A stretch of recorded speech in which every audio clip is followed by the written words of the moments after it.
இப்போ வந்து பார்த்தீங்கன்னா ஷெட்யூலை பற்றி பார்க்கலாம். For group 1 exam preparation morning 5:30லேருந்து நைட் 9 PM வரைக்கும் வந்து நீட் அண்ட் கிளியராக கொடுத்துருக்காங்க.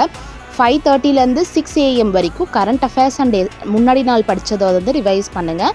அண்ட் 6 to 7:30 AM வரைக்கும் வந்து மெயின் சப்ஜெக்ட் நீங்கள் என்ன படிக்கணும் அப்படின்றத ஃபோக்கஸ் பண்ணிக்குவீங்களோ அதை நீங்கள் ப்ரிப்பேர் பண்ணுங்கள். அண்டு நடுவில் 1:30 ஹார்ஸ் வந்து ரெஸ்ட் டைம். அண்டு 9 o'clock வந்து பார்த்தீங்கன்னா general study and second topic நீங்கள் என்ன படிக்கிறீங்களோ அதை ப்ரிப்பேர் பண்ணுங்கள். அண்டு 3 to 4 PM வரைக்கும் ஆப்டிடியூட் அண்ட் மென்டல் எபிலிட்டி, அதாவது மீதி இருக்கிற 25 மார்க்ஸுக்காக நீங்கள் வந்து படிக்க போகிறீங்க. அண்ட் 6 o'clockலேருந்து 7 PM வரைக்கும் நீங்கள் என்ன படிக்க போகிறீங்கன்னா ஏதோ ஒரு MCQ 4 that is 40 to 15 MCQ நீங்கள் வந்து ப்ரிப்பேர் பண்ணுற மாதிரி இருக்கும். ப்ரிப்பேர் பண்ணி நீங்களே அதை சால்வ் பண்ணுங்கள். அண்ட் 8லேருந்து 9 PM வரைக்கும் படித்தது எல்லாத்தையுமே ரிவைஸ் பண்ணுங்கள். இதுதான் நீட் அண்ட் கிளியர் ChatGPT கொடுத்துருக்கான இன்ஃபர்மேஷன். ஃபாலோ பண்ணுங்கள்.